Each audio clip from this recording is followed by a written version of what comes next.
The sound of burning paper isn't something you expect to hear in the kitchen at 6 in the morning. The smell of documents on fire woke me up even before my coffee. I found Charlotte standing there, watching my passport turn to ashes in a small pan. Her eyes met mine with no regret. Subscribe to the channel and leave your like to get access to more stories like this. "What are you doing?" I asked, still trying to figure out what was going on. "You're not going to that conference in London. Someone needs to stay with the kids while I'm in Santorini." I took a deep breath. My wife had just burned my passport like it was a used movie ticket. What she didn't know was that the night before, Noah and I had signed the deal. $2 billion. The startup I built while Charlotte kept saying she was just playing business had just turned me into a billionaire. Did you hear what I said? I need that trip. Kevin managed to get us an amazing package to celebrate our 10 years at his company. Kevin. Charlotte's friend. The guy who worked at that investment firm and, coincidentally, always showed up whenever I traveled. "My boss is counting on me for that conference," I lied. There wasn't actually any conference, just the final meeting with the lawyers to wrap up the sale. "Screw your boss. Our kids are more important. I'm going next week. You stay." End of discussion. As she left the kitchen, I stayed behind watching the charred remains of what used to be my passport. Charlotte didn't know, but she had just set me free. That night, I waited until she fell asleep and packed only the essentials, a small suitcase, my laptop, and some important documents she knew nothing about, including our prenuptial agreement that she had signed without really reading it years ago. I looked at her sleeping in our bed of 7 years and felt nothing. Instead of a detailed letter, I left just a note: "You won. Keep the house." I knew she would take it as my defeat, not as my liberation. At 3 in the morning, I slipped out the door and drove to the penthouse I had secretly bought 6 months earlier, an investment Charlotte had ridiculed when I first mentioned the idea. The next day, I called Olivia, my lawyer. Sitting in my spacious living room overlooking the city, I explained the situation. "She burned your passport? That's property destruction, not to mention a federal document," Olivia said. "We can use this to your advantage. I don't want a fight, I just want protection. I just sold my company and Charlotte has no idea. I need to lock everything down before she finds out." Olivia nodded. "The prenuptial agreement will help, but we need to act fast. I'll freeze the joint accounts today."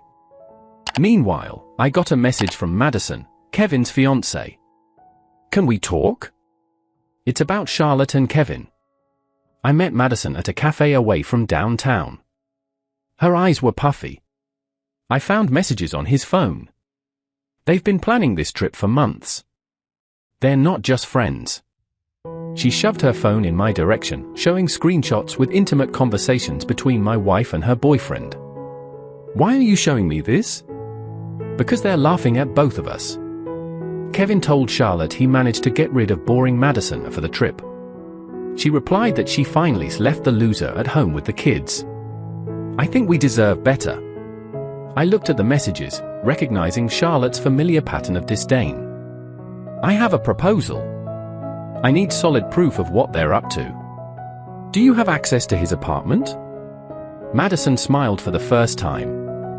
"I have the key and I know exactly where to look." In the following days, I put my plan together. Noah, my partner, helped organize the sale documents while I worked remotely. I changed the passwords to all our accounts and activated the security system I had installed at our home. The camera showed Charlotte packing for her work trip while laughing on the phone about how I believed everything she said. When Charlotte tried to withdraw money for her trip, she discovered all the accounts were frozen. Her furious calls flooded my phone, but I let them go straight to voicemail. It was time for her to experience what it felt like to lose control. Charlotte's trip to Santorini was supposed to last 10 days. On the 3rd day, I received a call from Emma, a journalist I had met during the launch of my startup. We'd always kept things friendly, mostly because she was one of the few people who truly understood the potential of what we were building, even when everyone else doubted us. I heard rumors about you selling your company. $2 billion is an impressive number, Emma said. News travels fast. It's my job to know things. I'm preparing a piece on entrepreneurs who changed the tech scene this year. Can I include you? I thought for a moment. Charlotte had always forbidden me from giving interviews, insisting I didn't have enough charisma and that any public exposure should come through her and her influencer channels. I have a different idea. A way more interesting story. The next morning, I met Emma at a low-key cafe. As we sipped our espressos, I showed her the evidence Madison had collected, photos, messages, and bank transfer records of Charlotte sending money to Kevin without my knowledge. Your wife is at Charchic, right? 50 million followers, contracts with luxury brands, always posting about authenticity and the perfect family life. Emma ran her fingers over the photos. And while all that was going on, she was funneling money to her lover and burning federal documents just to control you. Exactly. I don't want a public war, but I also don't want her to keep peddling that fake image. People deserve to know the truth about who they're following. Emma drummed her fingers on the table. I could publish an article about betrayal and deceit in the world of social media. I wouldn't name names initially, but with enough details for people to connect the dots. Perfect. And when Charlotte gets back from her work trip, the story will already be out. 3 days later, Emma's article was published, Behind the Curtains, the Hidden Face of Influencers. Without mentioning names directly, the piece described a prominent influencer who preached family values while cheating on her entrepreneur husband with a financial executive, misappropriating family money, and destroying documents just to keep him under control. The article quickly went viral. Charlotte's followers started speculating. Thousands of comments questioned her recent Santorini posts. Where's your husband? Who are you really traveling with? Isn't that not Madison's boyfriend, as seen in your glass's reflection? Following our plan, Madison chose that moment to publish her own reveal, confirming that Kevin was in Santorini with a married influencer when he was supposed to be on a business trip. Charlotte's digital empire began to crumble. Brands suspended pending contracts, demanding explanations. Her followers, many of whom were mothers who admired her advice on balancing career and family, began abandoning her by the thousands. Meanwhile, I took the opportunity to reconnect with parts of my life that Charlotte had systematically kept at arm's length.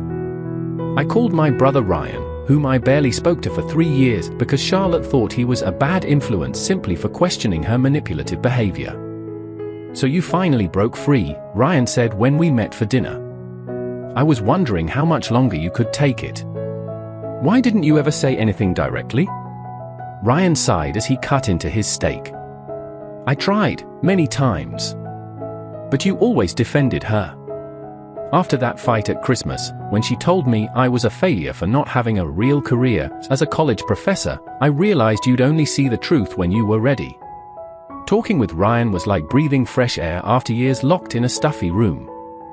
We talked about our parents, about how our mother battled cancer while encouraging us to pursue our dreams, and how Charlotte had downplayed that legacy, calling our mother just a housewife who never accomplished anything significant. You know, she stopped the kids from visiting Grandma's grave last year? She said it was morbid to teach children about death, I remarked. Ryan shook his head. And how are my nieces and nephews doing now? With Charlotte in Santorini. I still haven't told them about the separation. I want to do that in person, not over the phone. The next day, I received a frantic call from Charlotte. What the hell is going on? I'm losing followers, brands are calling me, and there's this wild story circulating that everyone thinks is about me. I kept my cool. How's your work trip going? Are the kids enjoying Santorini? Silence on the other end. How do you? How do I know? Charlotte, I always knew. I just never cared enough to confront you. Not even when you burned my passport. We need to talk when I get back. We can fix this. Think of the kids. Now you only think of the kids? Funny. You're right, we need to talk. I'll be at the diner near the park on Wednesday at 2. Come alone. After hanging up, I called Tyler, my best buddy from college, whom Charlotte had effectively banned from our house because she thought he was too immature. Translation: he knew me before her and saw right through her manipulations. Tyler showed up at my new apartment with a bottle of whiskey and a big hug. Man, I was worried about you for years. It's good to have you back. We spent the night reminiscing about college stories, our early projects, the dreams we once had. Tyler was the first person who believed in my vision for the startup. Remember when we presented that awful prototype at the campus tech fair? Everyone laughed, except for that computer science professor who said we were ahead of our time. I smiled at the memory. And now we sold the company for $2 billion. Tyler nearly choked on his drink. How much? $2 billion. I signed the deal the night before Charlotte burned my passport. She has no idea. Oh my God. And what are you going to do with all that money? The question hung in the air for a moment as I reflected. For years, Charlotte controlled every financial aspect of our life, even though it was my hard work that built our security. She questioned every purchase I made for myself while spending fortunes on clothes and trips. First, I'm thinking of creating a foundation in my mother's name, focused on supporting cancer research for the very disease that took her from us. Then, I have an idea for a new platform, something that values real authenticity over the polished fakeness we see online. Tyler raised his glass. To your mom. She'd be proud. On the day I was set to meet Charlotte, I got to the diner early. I picked a table in the back with a view of the door. My lawyer Olivia had assured me that all the documents were in order, the prenuptial agreement was solid, and that I had complete protection over my assets, especially the money from the sale. Charlotte arrived 20 minutes late, using her usual tactic to establish control. She was impeccably dressed, as if she were about to step in front of a camera, a tactic she often used to intimidate me.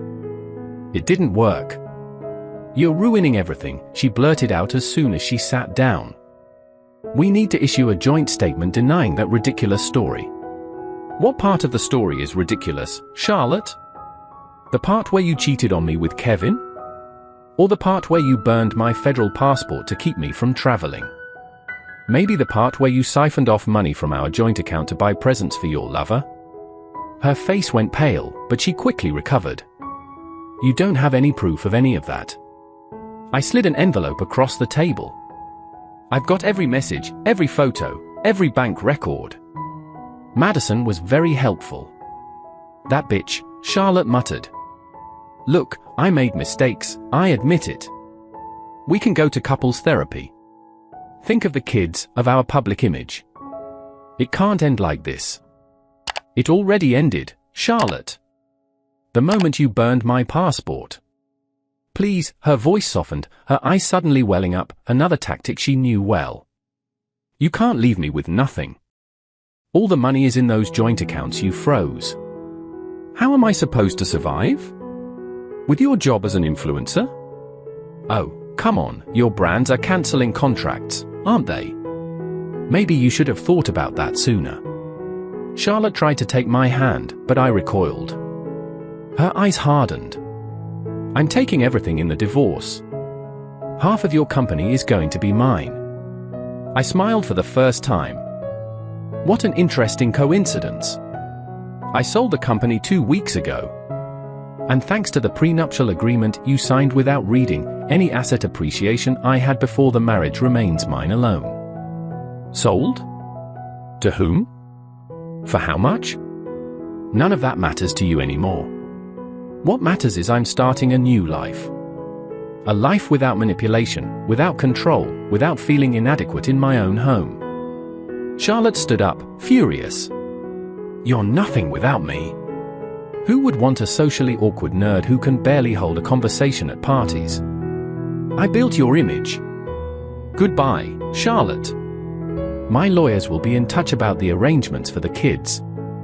As she walked out of the diner, I felt an enormous weight lift off my shoulders. It was as if, by burning my passport, Charlotte had inadvertently burned the chains that bound me to a toxic, controlling relationship.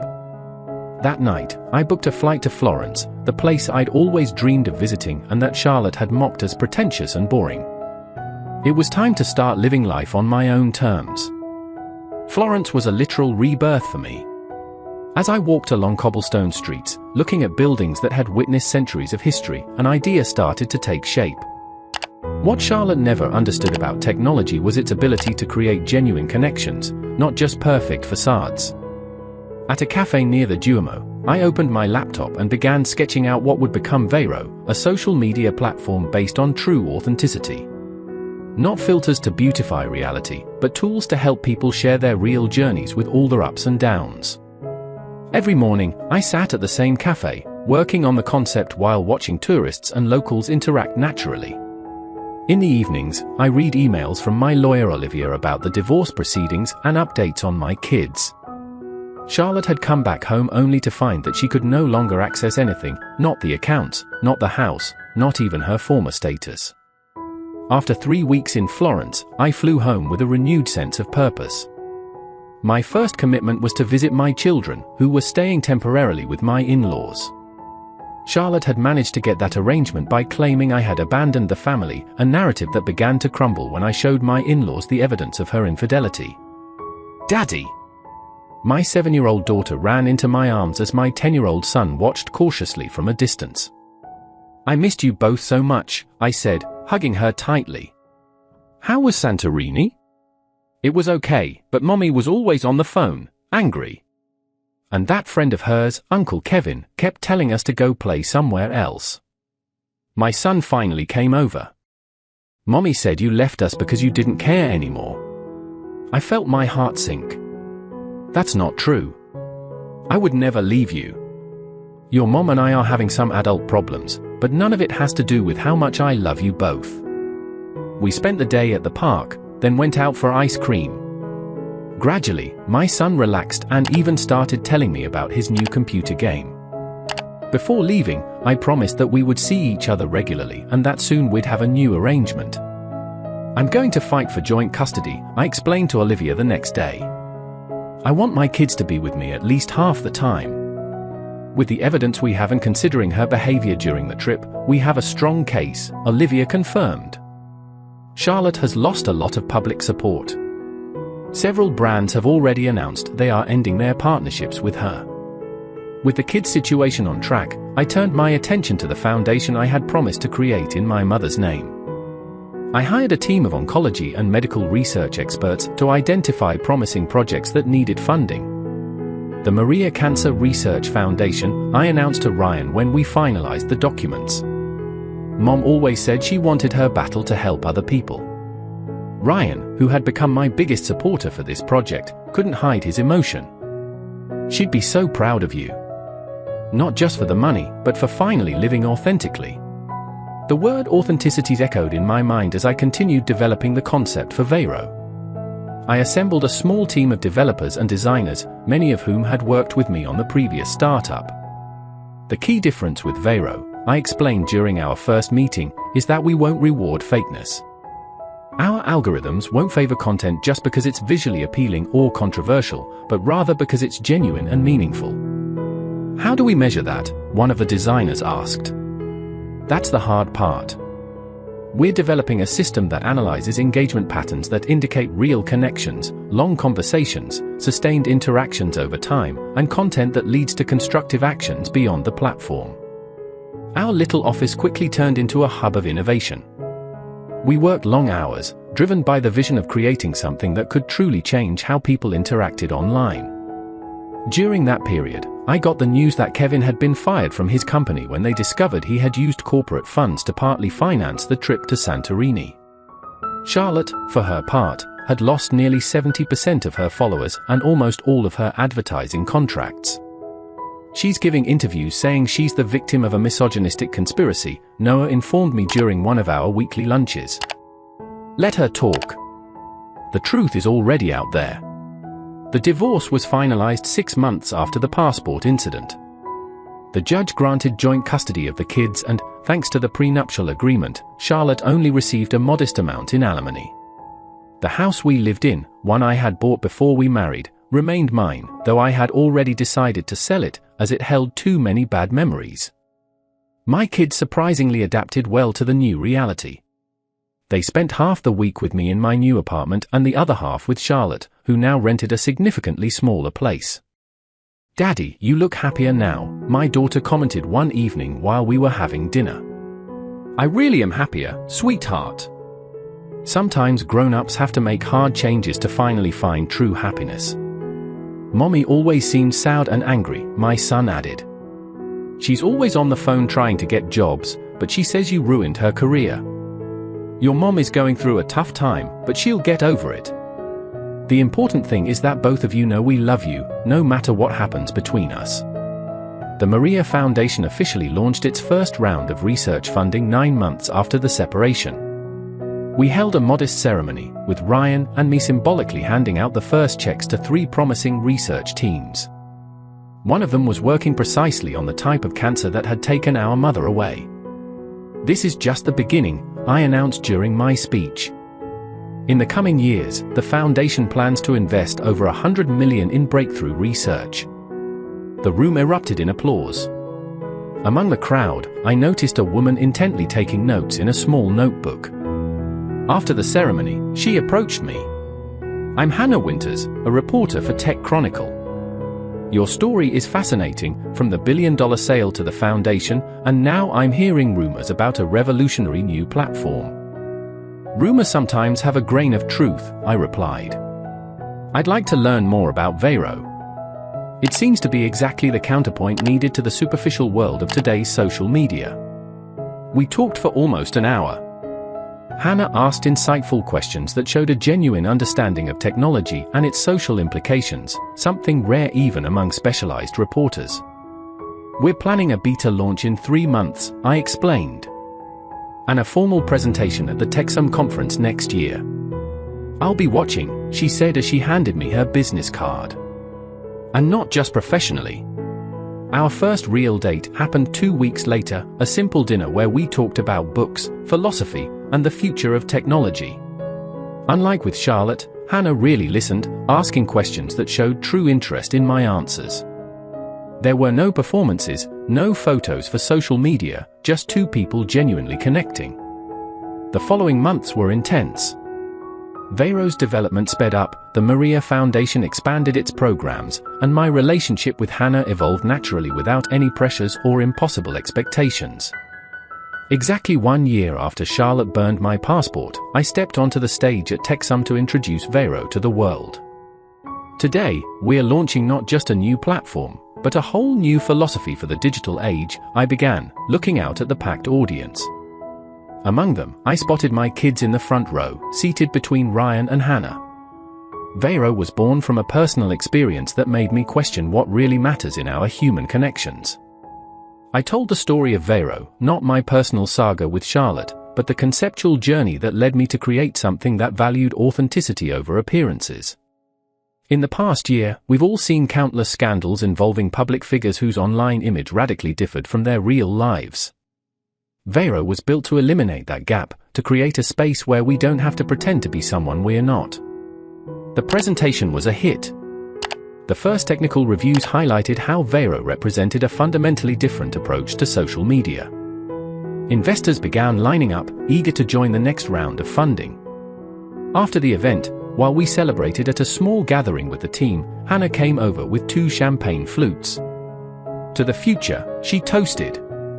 "To authenticity," I replied, clinking my glass with hers. My phone buzzed in my pocket. It was a notification about a freshly published article. Ex-influencer Charlotte Lang launches Raw Truth channel after infidelity scandal. I smiled and turned off the phone. As I watched my kids playing with Ryan, the Vero team animatedly discussing the next steps, and Hannah chatting with some of the developers, I felt an overwhelming sense of peace. The burned passport that was meant to keep me chained had ended up being the key to my freedom. Sometimes, something has to go up in ashes so you can truly be reborn.